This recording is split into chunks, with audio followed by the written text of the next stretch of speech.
Hey everyone, and welcome to Almost Cancelled. I'm Peter, that is Connor, and we are going to talk about Marvel's Agents of S.H.I.E.L.D. Season 5, Episodes 1 and 2. It's a two-parter, it's a single thing. It's called Orientation. So full spoilers for the episode, as always. Also, apologies, we're going to be typically later getting to this than we were last year because it's moved night to a Friday and we can't get to it as quickly anyway. That said, it'll usually be late Saturday, not Sunday, like this week. That was things not got pushed back. It was a whole thing. Connor was on a trip for a couple of days. Point being, we're a little bit later, but here we are. So this is the premiere. It's been a longer wait than usual because obviously we had to wait until Inhumans finished before we got this back. Yeah, and you know that annoyed me anyway. But after watching this, I'm even more annoyed that that piece of shit took precedence. Well, you mean that these two episodes that had more budget than the entire season of? I mean, admittedly, we only watched the pilot of Inhumans, so I can't even really say that with a straight face. I don't really know, and my cat's hitting my monitor. He was doing his horse jumping sort of impression over the monitor. He needs to improve his form. He does. He just hits it. He doesn't care. But so we waited longer than normal. Obviously, we ended with that big sort of tease at the end of the season last year with, Coulson's in space, and he's not surprised he's there either. You know, 'cause so clearly, first things first, that scene clearly takes place a bit Later, further ahead. yeah. Well, once they're used to being here, but. So we knew they were going to be in space. We knew at least Coulson was in space anyway. It wasn't really until we got a trailer where it was like, okay, so everyone, more or less. Which I did not watch. Really? I So never you didn't watched know the that? trailer, so Yeah. I went in completely blind. Yeah, so no, so we'll jump right into this. I think first, obviously we had the opening scene. I'm not necessarily going to go through it in order per se, but the opening scene is very kind of standout because it's separate. It's just this random person. There's this upbeat music's playing. There's like no audio from the actual scene. It's just the music playing as this guy's going for a swim. He goes for a shower. As he's going for a shower, he also takes off his skin. You see the clothes land in the bench or whatever it is, and you just see this rubber skin just hit it. You're like, oh, okay, this dude's an alien or something. What's going on? Yep. Um, it's going to sound like a weird thing to compare it to, but this scene reminded me a lot of Breaking Bad and Better Call Saul. I know what you mean. The montage with the music with nothing else. The montage music with nothing else, but also just the way it's actually, when you realise it's building up to something we've already seen, like this is the other side, this is the build up to a previous thing we already saw, that just reminded me a lot of Better Call Saul and Breaking Bad. It was the sort of thing that would do a lot. didn't it? Yeah. So I know it's weird to say because there's an alien taking off his skin, which is not Breaking Bad or Better Call Saul. I almost At said least not yet. I almost said Breaking Call Saul there. I shouldn't be saying them too close, too quickly, too close together that often. But so yeah, whoever this is, he's the one who actually gets the soldiers to turn on the lights and freeze them all. Like, okay, we've got them all in containers, and obviously there's that one little hint. He's like, okay, one of them's not on the list. He stays, or doesn't even say he just says they stay.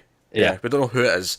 I mean, you get it quite quickly, just because like you start to rule them out as you see them. Well, yeah, because they take them to the monolith, and you can see everyone. Well, you see a handful of them, and it's quickly clear that it's either either Fitz or Sky. That's the only two you don't see in that scene. Yeah, I was paying close attention. So it's this monolith, but it's not the same monolith as before. It's like a sort of more whitey, creamy colour with like lines on different. it. But it does the same thing where it kind of liquefies, and it's like, okay, what's happening here? And then we're in space. We actually we jump into like a freeze frame, slow motion shot almost of people like going out of a window in space at a space station, and like Coulson's kind of like, it's almost like just by traveling here, whatever the monolith's done to him to make him travel here, that for a couple of seconds he's kind of out of sync, so he's still kind of aware. Yeah, I think it must happen to all of them. Yeah. Oh, probably. Just kind of appears as well, like he's had a few seconds. Yeah. So I think that's why he's kind of. It's almost like he's the Flash for a couple of seconds, where he can kind of observe everything in slow motion, but then he kind of like. It's snaps right in. until the last moment that he realizes, oh shit, that window's open. Yeah. So that's kind of a big entrance, and I want to get the sort of where this goes twist wise. We'll go back and talk about the actual sort of discovery of the plot and where they are and what's going on. But I want to mention that I very quickly kind of guessed what, like, I mean, I still thought they moved in space until a certain point, but right from like one of the first lines of dialogue that Virgil says to him, this character that he meets there, right away I'm like, oh, it's the future. Right, we're in the future. I think that's possibly my only criticism with this episode is that it takes them so long. Because Virgil says to Constance like, "Oh, you guys are history," like really early on. Yeah, he says, "I've been studying your history." I mean, I get why they don't jump to it though, because one, it's a very they've not time traveled before, right, for a start, so it's not something they're used to doing specifically.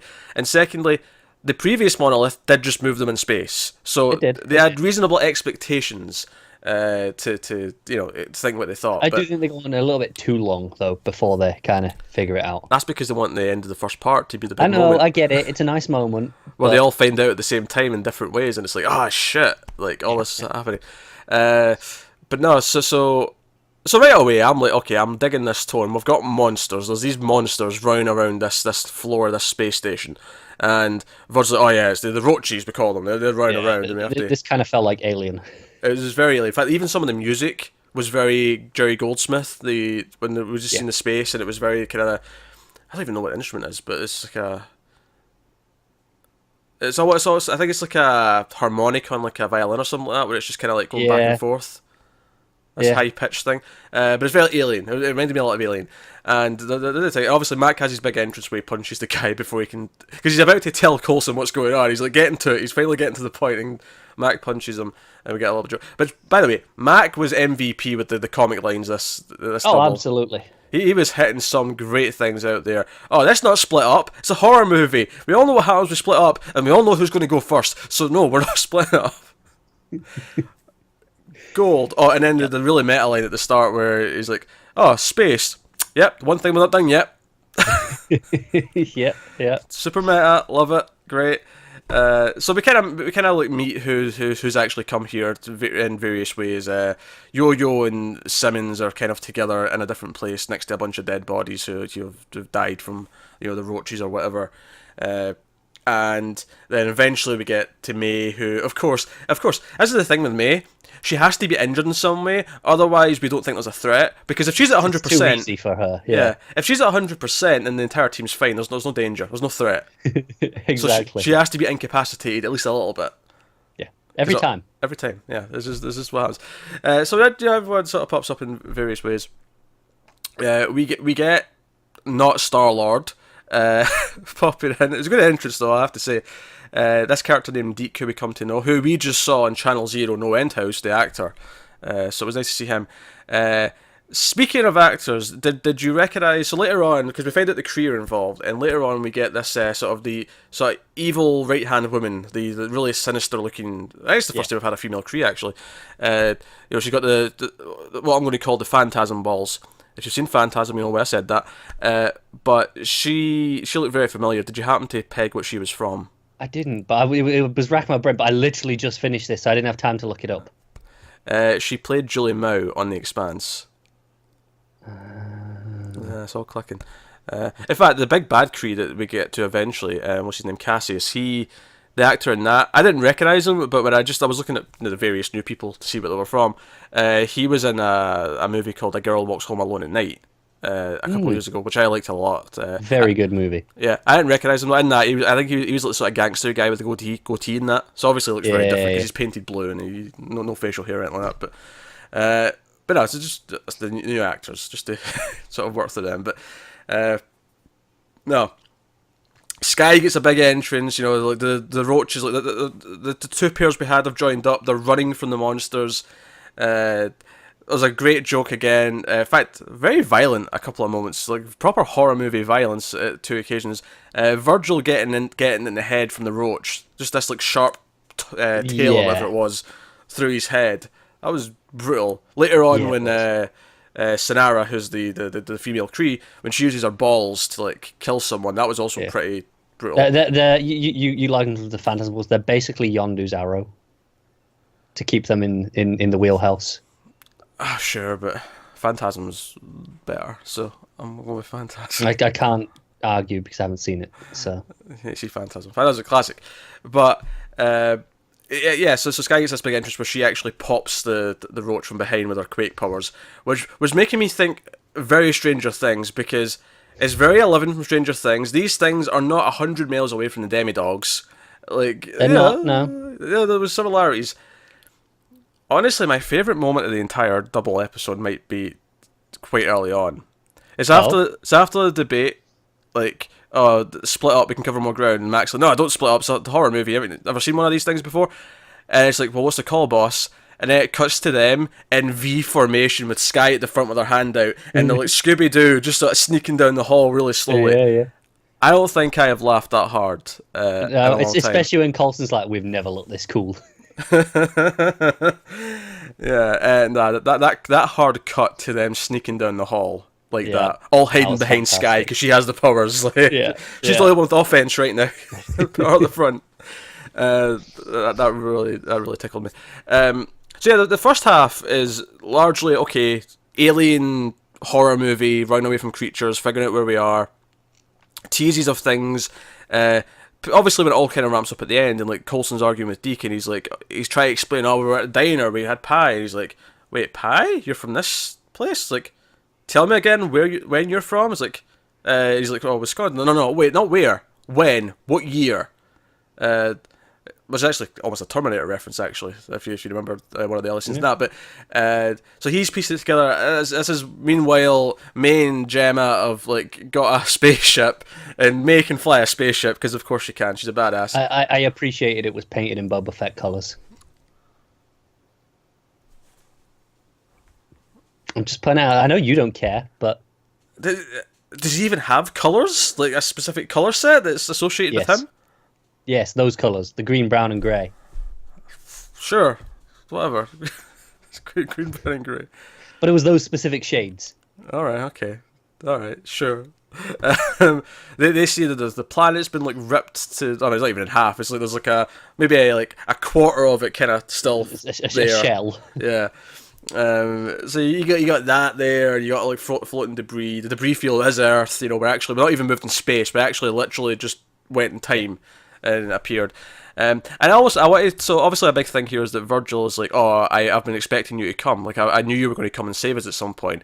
And I'm going to theorize here that the reason why they were taken, I mean, I don't know who this alien dude is that put them in the monolith and like who's sent them on their way. Because now I'm thinking maybe he's a good guy. Given that they have Yeah. to save the future, but. I'm going to speculate that the reason why it had to be exactly that time is because they've actually done the science and they had to be in the exact right place at the exact right time on Earth so that when So they it's popped when in the the future, Earth was there, yeah, yeah, the trajectory was right. the trajectory was right, so they'd land in the space station in the right places, more or less. Yeah. Because otherwise they just pop out in space. And That's be why, like, oh. because obviously we get the previously on that reminded us of the final scene. And his dialogue is, we've got a 2-minute window. Yeah, And the yeah. idea is they've got 2 minutes to do this so that they're in the right spot. Yeah, give or take. So they're in rooms within the station, yeah. Yeah. Because, the Earth's moving, the station will be moving as well. Like, it all has to be Yeah. synced up. So I think that's a really cool idea. I also, obviously, so we realise Fitz isn't there, everyone else is here. I mean, Sky even has a couple of meta comments like, oh, you two are always been ripped apart, are you okay? And they actually, I like how they quickly go through a lot of the obvious questions, where she's like, oh, you worried that Fitz is already dead? It's like, well, technically he is already dead, because we're in the future, but that doesn't necessarily mean that we won't get back to him, or whatever. And, like, they run through all the sort of obvious questions that I think people want to see addressed. It's just quickly, no, I'm not worried about any of that, we're going to try and get back. That's just Yeah. It's good to have Fitz there because he can work on it. Yeah, which is actually one of my favourite kind of ideas of the episode is Virgil had this postcard, and the idea, we'll learn more about this in the second half, but the idea that there was these stories that one day this group of agents of S.H.I.E.L.D. would come from the past and help save humanity. And Yeah. I have to assume that they'll save humanity because when they go back to the present day, they'll stop whatever's going to lead to the Earth Quite possibly. erupting or whatever. And we'll get to what we find out about how... The implication is obviously that that at least some of them will get back to spread the story for the future. Yeah, to stop it. Yeah, but one of my favorite little ideas is that Virgil, who's the sole person who, everyone else has sort of written this off as childish fantasy. This is never happening, but Virgil believed it. Virgil cared. So now his friend Tess is kind of the one helping them when she kind of didn't believe anymore, but she's kind of willing to now. Whereas It's like, well, you're here, so yeah. Deke, who's the fake Star Lord, he is a bit more of an asshole. I like him though. I think his personality's melding quite well with the group so far. I agree. He's got a strong personality. It's working. I like most of the new characters actually. I don't think there's any that I actually think are weak links. I think Cassie is proper creepy, as is Sonara. And I love her music, by the way, her theme. Yeah. No, That I think Cassius is probably my weakest link in the sense that I yeah, don't get much from him, whereas Sonara has the really cool moments. yeah. But by the way, her music, that harsh cello, whatever it is, that's Yeah, going as she's walking in. It almost was like an alarm as she's like everyone's just like right, okay, she's here. it Anyone is. Yeah, could be dead. Let's stop this. But no, so Virgil had this postcard, and towards the end of the episode, when everyone else is figuring out what's going on, Mac pulls it out and he looks at it, and it says, "I'm working on it." Signed Fitz, but it's this old postcard that's tattered, and it's like, oh, it's been went through centuries or however long it's been. yeah. And I love the idea that in present day, Fitz, who we don't see in these episodes, I believe we'll see more of him soon. Just a little behind the scenes, I believe the actor was busy filming something else, and that's why I don't think that necessarily affected what his plotline was, but it seems to be maybe affected with the fact that we don't cut to him in this first two. No, that makes sense. I'm looking forward to seeing it. Seeing what I'm expecting is I'm expecting a full obviously. episode of Fitz. Yeah, that's what I Yeah, was to say. Gemma keeps referencing how she's done this before, and we got that phenomenal episode just with her on the planet. yeah. I'm expecting us to get one of those, but with Fitz on Earth. Yeah, maybe not next week, but yeah, in a few episodes time I Yeah, can see yeah. the big. Obviously, I think after that I'll cut to him occasionally, but I think the first time we see him might be, or maybe not even the first time, but I think you'll get one big episode where it's just him figuring this shit out. And Yeah. I love the idea that he's actually like this is the first thing he's left, but the idea that he has figured it out and he's left like breadcrumbs throughout time that'll hopefully water down, travel downstream so that they'll Yeah, find the clues to get back home. I love that idea. It's really fun. It is fantastic. But also just the tone. I'm loving that. It's so different, but I love sci-fi and horror and stuff like that. So right away, I'm like, man, Yeah. not only Yeah. is this really cool, not only am I glad to have these characters back, but they're in a new setting that I also really like. Yeah, It's keeping it helps. fresh. I mean, I didn't need it, but yeah, I love it. Yeah, it's great. I was so into it. So other things we should talk about. They have these like what do they call them? Markers. Is that what they called them? They didn't call them markers. Metrics. Metrics. There you go. These implants in their arms that they keep track of. Obviously, none of our characters have them, but May gets like a sort of makeshift one, sort of dug into with a knife by Deke early on. Oh yeah, that looks painful. And then in the second half, Matt, Coulson, and Yo-Yo all get one from this trader fellow who Tesk works for, and now he's like, oh, you guys are like, he's basically owned them, like basically not holding to ransom, but he's kind of like, hey, I'll do this for you, but you owe me indefinitely now. Like you guys are working for me, so he's making a power play there.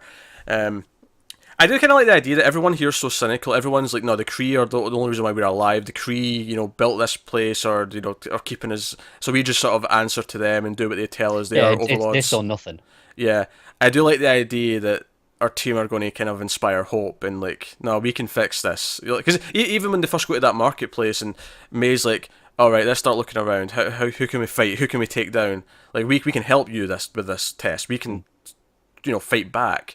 Because she says, oh, why is no one fighting? And she says, oh, no one here has like any sort of military or assault training or anything like that. Like we're not soldiers. We grew up and learned to do exactly what we do, and that's it. And she's like, yeah, well, we can fight. It's like, oh, yeah, May's going for it. But no, set up, loving the setup. Absolutely, it's a lot of fun and it's executed fantastically. Yeah, funny. The characters who should have menace and threat do have menace and threat. The like just, I mean, obviously it's kind of funny how everything so far is like in a spaceship set. Like whereas before we were so used to globetrotting and like going to all these outside locations and everything, but now it's all metal hallways and stuff. And I mean, some people think that's bored. Me, I'm like, no, I give us spaceships and shit. I love As it. long as it still looks distinct and the different areas of the ship look different to some extent. I mean, I have a style 'cause it's one ship, but the recognizable. I go, oh, okay, that's that place. So far, yeah, I can tell you, every area just by looking at it. Yeah, and go back to the characters. I mean, Deke. I think Deke generally has a personality anyway, but I think the first big thing that he does that really makes you kind of like him and see what type of person he is and how useful he can be is when he kind of talks the Kree into letting everyone out the cell. When he sort of comes in and pretends that they're all with him. So you see that he's a bit of a smooth talker. He's good at getting himself out of like sticky situations.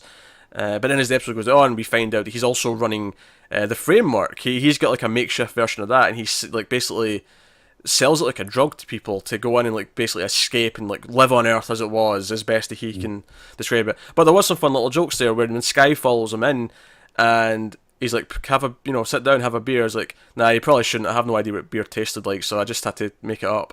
Yeah. Like, oh, that's a fun idea. Like he didn't know, so he's just like, this'll do. Yeah. So, but Sky, of course, having tasted beer, but like, this tastes like chicken. Why does it taste like chicken? So everything tastes like chicken. Yeah. That's how I went with it. But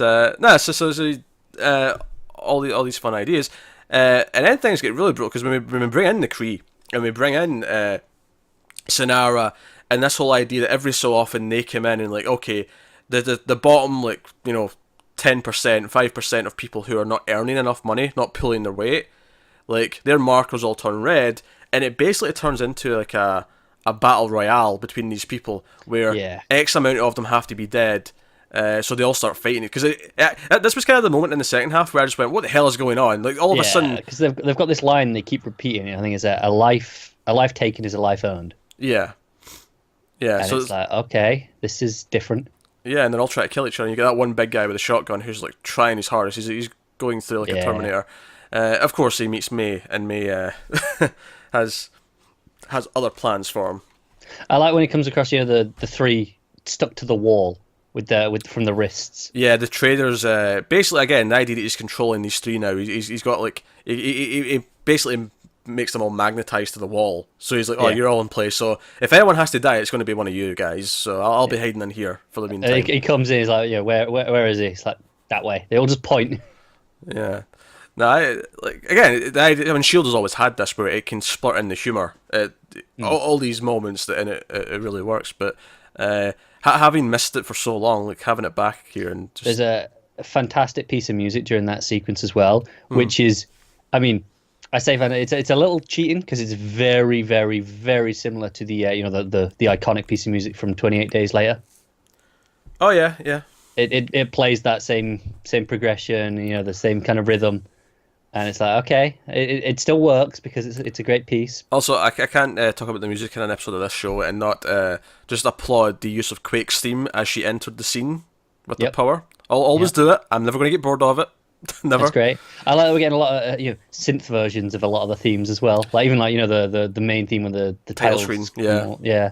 Yeah, I like that as well. It just went out into space, and you got this sort of... Again, it was almost like the blue lights of the Aliens logo was making up the name Agents of S.H.I.E.L.D. Yeah. They do the synth version for the end credits as well. I don't know if you stuck around for those. I don't know if I noticed that. I'm going to go back and check now that we've mentioned that, because...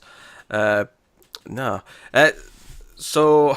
what have we not talked about? Alright, so we mentioned the Battle Royale section, of course. So I guess we're talking about... We'll talk about what happens with Simmons in the second half, and then we'll talk about kind of where everything ends at the end of the episode. So Simmons, after being told to blend in and not, go unnoticed, and therefore we might actually get through this... Yep. The Kree have these like servants, these people who are all sort of dressed up, have gold like body paint in their foreheads and in robes, are kind of like, and so it's all like a servant, but they're also kind of majestic. It's kind of this weird thing. It's clearly a place of honor. It's like that. It's the honor slave, isn't it? Yeah, and so the one that's with Sonara, I'm still learning these names. It doesn't help that they're weird names that aren't like, Sally and human. Kent, like. Yeah, but Sonara, like, her sort of person is there and gets stabbed during the start of this battle royale thing. Well, it's not actually the battle royale thing. It's when they're fighting for food. It's when they're fighting for food earlier on, and he gets stabbed. And this is when we see the balls in action because she kills the guy who does it. It's just the balls go after him. Yeah, he tries to run away and through his chest, just bluttering him. I love it. She just cocks her head and it kind of just goes sideways. I love her. She's great. I mean, don't get me wrong. It's going to take a while before anyone's going to even have a chance of matching up to Ada as a villain. No, but the physical threat at least is there. Yeah, the presence. And that goddamn music, I was loving it. Yeah, but so good. So that this guy is like stabbed and he's like dying there, and Gemma has to be the doctor, has to run up and say, "Oh, hey, who help me save this man. I need something to cauterize the wound and so on." And everyone's looking at her weird because no one here would have the training to do this or know or understand I how this assume works. most of them don't know what cauterized means. Probably, yeah, that's probably quite fair. But of course, Sonara is just kind of watching like and very intently. Who never speaks, by the way. I don't think I've ever heard her speak the entire time. She's just that silent menace, and they take Simmons with them to the leader, to Cassius, who is very kind of soft spoken and creepy. He's kind of got that. Kind of what Jared Leto wanted to do in Blade Runner 2049. Oh yeah, okay, I see what you're saying. What he was going for, but not quite getting there. I feel like this dude's doing a better job of it, where he's kind of creepy and soft spoken, and he's pretending to really care, but he's. It seems nice, but you can see the threat. Especially when the guy that Simmons healed comes back, and he there'll be a scar there from that stab wound. Oh, we'll have to get rid of him. And Simmons talks him out of it. He's like, oh, you're quite right. The robe will cover it. But oh no, there's a scratch on his face. I can't have imperfections. So Sonara takes care of him, just kills him. Yep. And it's kind of because obviously there's a lot of question with Simmons. Even the moment before she meets him, where Sonara makes her bathe in front of her because hey, you're not going to him dirty. Like you're cleaning up. Yeah. It's very demeaning, very demoralizing. And I'm like, okay, where's this going? Like, is he going to want her as like one of these people? And sure enough, that's kind of where it goes. I was not expecting the creepy magnesium, creepy crawly thing. Yeah, I'm saying magnesium. It looked kind of like that. That type of metal to me. Yeah, I know what you mean. The shininess of it, but it goes in her ear, and it basically it deafens her. And it doesn't make her blind, but it kind of like her peripheral vision kind of goes. Like you see from her POV, and it makes all the sides blurry. But we find out later on, of course, that she's not completely deaf. She can still hear him. She can still hear Cassius. She can't hear anything else though, which is cruel. Convenient, isn't it? All hell. So we see that she puts on the robes. They make her up to look like everyone else. And the actual little ending tease is that Cassius has company coming. There's a spaceship coming in with. Yeah. God knows who's on that. Someone. But yeah, so Simmons in danger. Wouldn't be a season of S.H.I.E.L.D. without Simmons being in danger. Yep, no, that's classic. What Simmons or Fitz, one of them has to be. Yeah, of course, yeah. Absolutely. Which is actually kind of funny. It's funny that, Fitz, once again, this time he has to find everyone. Like, they went through the monolith, now he has to find them all. Yeah. But, I mean, I wonder if he'll be like, no, I can do this. I've done it before. How hard can this be? He's the most experienced person on Earth to do it. Exactly. It's the best person they could have left behind. Presumably left him behind so that he can bring them back to spread the story. Yeah, that makes a lot of sense, actually. Like, I wonder if, like, they actually set up their abduction in the future, and they actually make the choice not to take Fitz because he has to kind of be there, and kind of the cycle always has to. Well, not cycle because the Earth's destroyed, so they have to fix it. But the idea of this is how this has to happen. Yeah, that's a nice idea. So Sky gets follows Deke, and Deke they're arguing about saving because he doesn't want to lose his business, and because she's like, oh, this is just a placebo. This is to make everyone feel like they've got something, so they don't revolt. That makes everyone kind of feel happy. Blah blah blah blah, and he kind of realizes who she is, Quake, and he's like, you did this. You quaked the earth. This was you. Now, what was funny here is at the start of the episode, or not the start of the episode, but when we saw the earth, right, and we saw what happened to it, it's sort of halfway, in the middle of the whole thing, I went, I bet we're going to think this is post-Thanos, right? But the twist will be it's somehow Sky. But then they told me it was Sky by the end of episode 2. So now I'm thinking we think it's Sky for the most of the arc, but it can't be. Or we assume we're there going, no, it can't be her. It's got to be something else. Yeah. So I think it'll be something else. I don't know if they'll actually go the Thanos route, like because if I'm going to be cynical here, right? You're saying, oh, they'll never be that connected to the movies. But here's my cynical thing, right? They basically say, okay, Sky did do this whilst helping the Avengers like Thanos. So in order to save the world, they have to stay away from Infinity War.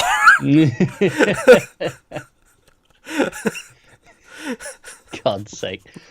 If that's the bullshit logic to keep them out of Infinity War, I am going to be annoyed, not going to lie. Depending how long this lasts or what they'll do at the end of the season, they could just still be in the future, and therefore it doesn't... Yeah, please, let's do that. Yeah, I've never seen this They come back to Earth after all that happens. That would be, well, I mean, Earth, present day Earth. Yeah. Yeah, they'll still be gone for months. They won't just go back to the same time they left. No. Well, they can't because Fitz still has to do his journey of the time has to pass for Fitz as well. So they have to come back after that. Otherwise, he'd never do it. I mean, I'm assuming this is an arc and not the whole season. You know, kind of like last year where we had the three separate things. They definitely mentioned that it was split into arcs, but that could all be in space. Yeah, exactly. It could be 3 arcs up here. Yeah, because part of me wonders, like, what if because you know sometimes they'll try and take something from the big May movie to like kind of tie it in a little bit. I wonder if like the way Fitz finally figures it out will be something from the movie. Like, he won't be in the movie, but like something to do with what Thanos leaves behind or something. He'll get a hold of that or something. I don't know. Yeah, that could be a small way to kind of link it in. Because like could. Or they could just ignore it this year, and I wouldn't be at all against that. That'd be fine. It would mean I wouldn't have to rush out to the movie. But no, I am excited by all these prospects. I like it all. Yeah, definitely. I think it's going to be I'm really excited going forward. Everything's great so far. Yeah, Sky, like, dealing with the possible guilt that she did this, and her, hopefully later on learning she didn't, that it was something else. I think the tragic part will be if it was her. Right, because obviously we're going, okay, they've set this up now, so it's the twist that it wasn't. You know, like you were saying how you expect the twist that it was her. So just them to just go, no, it was her. I think that would hit a lot harder. Okay, all right. If we find out for sure it was her at some point down the line, it really just depends how they play it. It depends how they build up to it. It depends how they pay it off. What is the growth for her? Is her learning not to get angry, for example? Is that not that she really has an anger problem per se, but like maybe she will have one in the future, given the state of the earth. If it was indeed her, that's it. We don't know just how long it takes. But here's the thing, like, Deke actually says he had to piece a lot of this together. Just like he had parts of the information, but he had to piece things together. So I don't think what he's saying is concrete fact. Like, oh, definitely not. No. I don't think he's lying. I think he genuinely thinks it was her, given the information he had. But I don't think he had everything. Oh, absolutely not. I think he's got enough to make a guess, but that doesn't mean he's right. And I think a lot of her arc is going to be discovering whether or not he is right, and if it was her. Yeah, but I mean, I like the subtle use of her power when he goes through that sort of hidden door. And she doesn't know where he went, and she sort of like, just does a subtle little quake around the hall. Yeah, Joe, one of my favorite uses of her power. There was again another subtle one. Is when Mac and Yo-Yo are chained up by the 2 Kree. Yeah. And she comes in, and she kind of knocks an icicle off the roof, the ceiling, but it doesn't go straight down. She kind of pushes it just gently to curve it towards the heart. Yeah, some simple little thing like that. Yeah. It's just that finer control of it. Okay, that's a really gentle push, just kind of breezing it in a curve a little. Yeah, by the way, it did not take Mac long to get an axe. It didn't. And, obviously we had the joke, well, we could do with the axe now when they're all stuck to the... with their wrists. Yeah. Coulson's got his shit hand with him. Yeah. I actually like the justification for that, because he thought he was going to get arrested, so they'd confiscate it, so he'd rather have a regular hand there than... a regular hand or no hand. Yeah. So I actually kind of liked his logic, even though like it'd be fun for him to have his shield and stuff. It's a contrived way of making them weaker, and in the same way that May's the unlucky one, so she's not at full strength. Coulson's down this. Yeah, it's one of those things which is like, these are they write it in well enough, give it a good enough reason, but it's we know what it's there for. Yeah. It's there for all these things. Whereas Fitz being in the past, it doesn't feel contrived. That feels like that idea of him planting things throughout time so that they'll eventually get the answers in the future is such a great idea. Part of the plot, though, isn't it? So that has to be like that. And it just makes sense that it's Fitz. Fitz is the one who could figure it out. Because I just love that. I love that note. Working on it.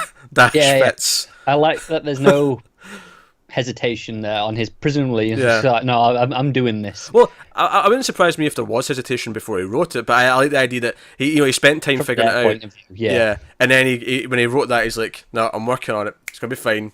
Yeah. Just don't worry. I've got this. Yeah. So no, I am so into this. Season 4, I think, was the best season of this show. Agreed.